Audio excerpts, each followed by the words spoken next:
Bonjour, bienvenue sur cette chaîne. Cette chaîne, une fois de plus, c'est une chaîne chrétienne. On va partager, on va échanger. Je vais donner mon témoignage quelquefois.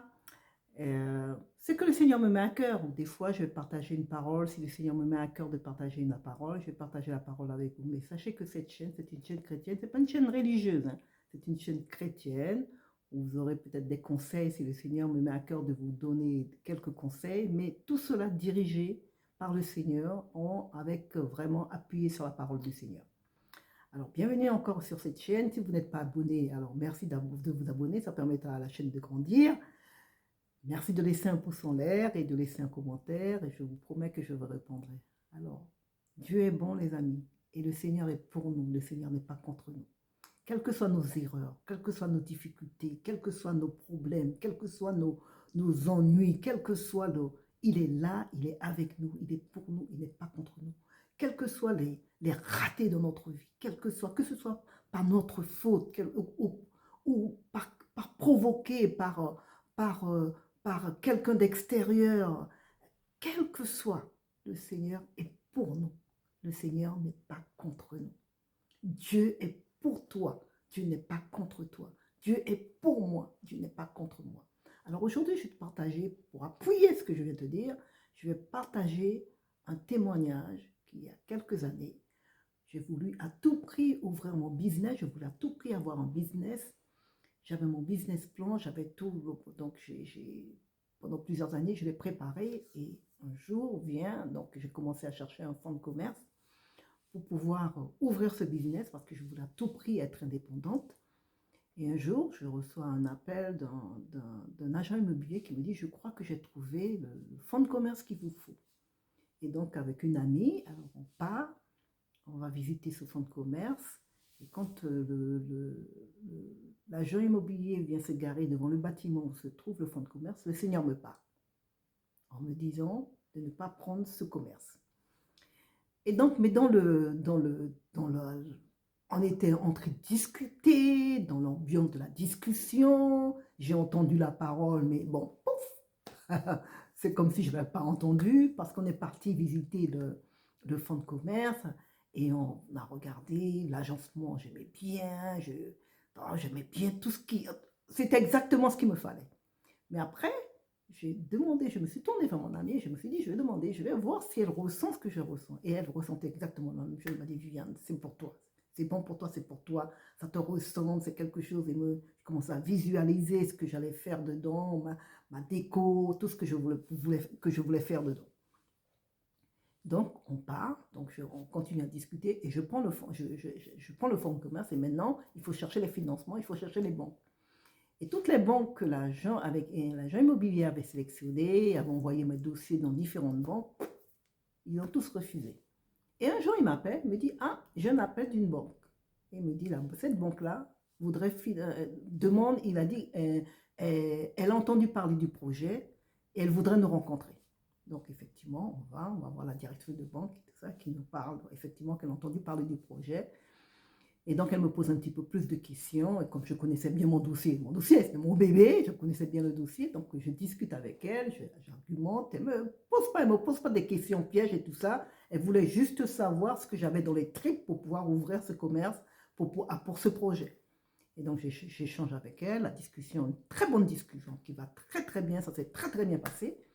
Et quand je sors, mais elle ne m'a pas dit si elle était d'accord pour me donner le prêt ou pas, pour acheter le fonds de commerce et tout. Donc on sort avec l'agent immobilier, on repart, et là, en sortant de son bureau, de retour à la voiture de l'agent immobilier, il me dit « Ah, vous avez votre prêt ?» Je dis « Mais elle ne nous a pas dit qu'elle me donnait le prêt. » Il me dit « Si vous l'avez. » Je dis « Vous êtes sûr ?» Il dit « Si, vous avez votre prêt. » Effectivement, quelques temps après, on a annoncé que j'avais le prêt. Donc, alors ça, c'était le premier point que je trouvais positif pour prendre le fonds de commerce. Deuxième point, quand j'ai voulu pour faire une proposition, j'ai fait une proposition pour le rachat du fonds de commerce, et j'ai dit au Seigneur, moi j'ai baissé, bien sûr, hein, j'ai baissé le prix, mais j'ai baissé et je me suis dit, je laisse 2000 € de marge. Donc, je me suis dit, si jamais il va discuter, parce que j'avais baissé pas mal le prix, donc obligatoirement il allait discuter, et je me suis dit, si jamais il discute parce qu'il n'est pas d'accord avec le prêt, avec le prix que je propose, ce sera que 2000 euros. Il aura en plus, pas plus. Et un jour, l'agent immobilier me voit, il me dit, bon, eh ben, j'ai fait la proposition, donc il a fait la proposition au vendeur, et il me dit, il est d'accord, il accepte, il prend ce que je lui propose, mais il dit, si vous pouviez ajouter 2000 euros de plus, ce serait bien parce que, c'est pas qu'il refuse, mais il aimerait bien avoir 2000 euros en plus. Donc pour moi, c'était le deuxième point de la part du Seigneur, le clin d'œil du Seigneur. Troisième point pour ce fonds de commerce. Donc j'avais une idée de décoration avec des chapeaux. Et donc je suis allée dans un magasin de déco et je trouvais exactement les chapeaux que j'avais en tête, les chapeaux que je visualisais. J'ai trouvé ces chapeaux-là. Mais il m'en fallait 9. Et dans le magasin, il n'y en avait que 6. Alors, on va voir, j'étais toujours avec mon amie, on va voir une employée qui était là, et elle nous dit, ah non, on lui demande si on a besoin de 9, mais il n'y a que 6. Elle dit, eh bien, c'est tout ce que nous avons, nous n'avons pas plus, il n'y a que 6, c'est tout ce que nous avons, nous n'avons pas de stock. Alors, on continue à discuter, tout ça, elle me dit, par contre, dans la région, il y a encore un autre magasin à tel endroit. Alors, avec ma copine, alors, on voulait qu'elle appelle, mais comme c'était une journée assez tendue, elle ne pouvait pas appeler. Donc, on a dit, si vous y allez, allez-y voir s'ils en ont. Donc, avec ma copine, donc on file, on va voir. On arrive dans le magasin, tout ça, qui n'était pas à la porte à côté. Et donc, on arrive et tout ça, on voit une employée, on dit, on recherche exactement ça. Est-ce que vous en avez? Il dit, si, on en a. Il dit, je pense qu'il nous en reste quelques-uns. Mais allez voir à telle allée, voilà, l'allée numéro tant, vous allez voir s'il en reste. Et on y va, et il restait les 3 derniers. Donc vous allez dans un magasin, on a trouvé 6, et dans ce magasin-là, il restait 3 derniers, il n'y avait pas d'autres. Donc j'ai eu mes 9 chapeaux pour faire la décoration que je voulais dans le fonds de commerce. Et les amis, un jour, le fonds de commerce a ouvert, un jour j'ai ouvert, et sachez que le fonds de commerce, sachez que le commerce n'a jamais pris son envol. Malgré tout ça, malgré c'est la banque qui m'a appelé, malgré le fait que les 2000 euros, c'était entre le Seigneur et moi, il n'y a que le Seigneur qui savait que j'avais 2000 euros. J'ai dit que ces 2000 euros-là, c'est tout ce qu'il aura si jamais il discute le prix. Je cherchais les chapeaux dans la région, il n'y avait que 9, je trouvais les 9 qui restaient dans la région. Pour moi, tout ça, c'était des points positifs. Mais le commerce n'a jamais démarré. Le commerce n'a jamais pris son envol. Je pleurais devant le Seigneur. Je priais.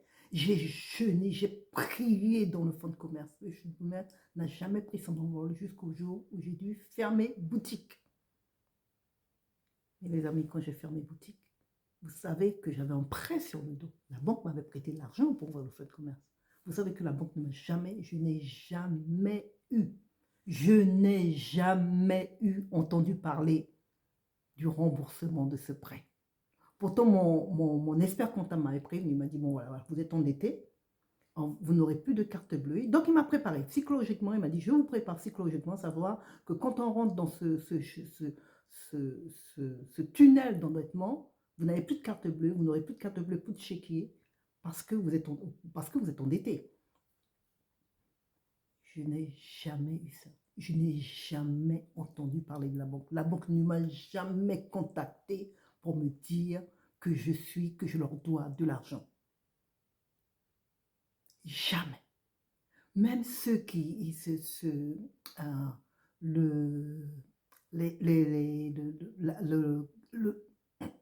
il a fallu prendre en charge l'arrêt du commerce, il a fallu monter des dossiers, ça a un coût. Je n'ai jamais entendu parler de cette agence. Je n'ai jamais entendu parler de quoi que ce soit. La banque ne m'a jamais demandé de l'argent. La banque ne m'a jamais appelé. C'est comme si je n'avais jamais fait ce prêt. Quand je vous dis que Dieu est pour nous, Dieu n'est pas contre nous. Est-ce que le Seigneur m'avait pas parlé? Non. Pourtant, je pleurais devant le Seigneur. Et après, longtemps, mais pendant des années, je pense pendant 2 ou 3 ans, j'ai demandé au Seigneur, mais pourquoi Seigneur? Il y avait tous ces points positifs. Pourquoi? Pourquoi le commerce là n'a jamais démarré? Et le Seigneur m'a rappelé qu'il m'avait parlé, qu'il m'avait dit de ne pas prendre le commerce. Et en fin de compte, moi, quand le Seigneur m'a parlé, on comptait dans la voiture, on arrivait devant le bâtiment, on se trouvait le fonds de commerce, quand le Seigneur m'a parlé. Mais comme on était en train de parler tout ça, j'ai complètement oublié. Ça a complètement disparu dans la conversation que le Seigneur m'avait dit non pour le fonds de commerce. Et malgré ça, les amis, le Seigneur a été bon. Je n'ai jamais, je vous le redis, je n'ai jamais entendu parler de la banque pour me réclamer les sous que je leur dois parce que j'avais fait un prêt et que je leur devais cet argent. Malgré le fait que le Seigneur m'avait parlé. Et donc, en fin de compte, j'étais dans la désobéissance en prenant ce fonds de commerce. Même si j'ai oublié, mais j'étais dans la désobéissance. Le Seigneur ne m'a jamais tenu rigueur. Et le Seigneur a effacé ma dette. Donc, quand je vous dis que le Seigneur est pour nous et non pas contre nous, le Seigneur est avec toi et non pas contre toi. Le Seigneur est avec moi et non pas contre moi. Le Seigneur est bon, les amis. Alors, je ne sais pas pour qui est ce message, pour qui est ce témoignage. Mais sache, quel que soit, je te disais au début de cette vidéo, quelle que soit ton erreur, quels que soient tes ratés, quelles que soient les choses dans lesquelles tu te trouves, tu te mets volontairement ou involontairement, le Dieu est pour toi. Dieu n'est pas contre toi. Dieu est avec toi, toujours avec toi. Et sache, si tu as des difficultés financières, tu en as, sache que Dieu, l'or et l'argent appartiennent à notre Dieu. Et Dieu peut effacer ta dette. Quel que soit le montant de ta dette, Dieu peut l'effacer. Il l'a fait pour moi, il peut le faire aussi pour toi. Alors sache une fois de plus que Dieu est pour toi, il n'est pas contre toi. Amen. Je vous dis à la prochaine fois les amis pour une prochaine vidéo. Au revoir.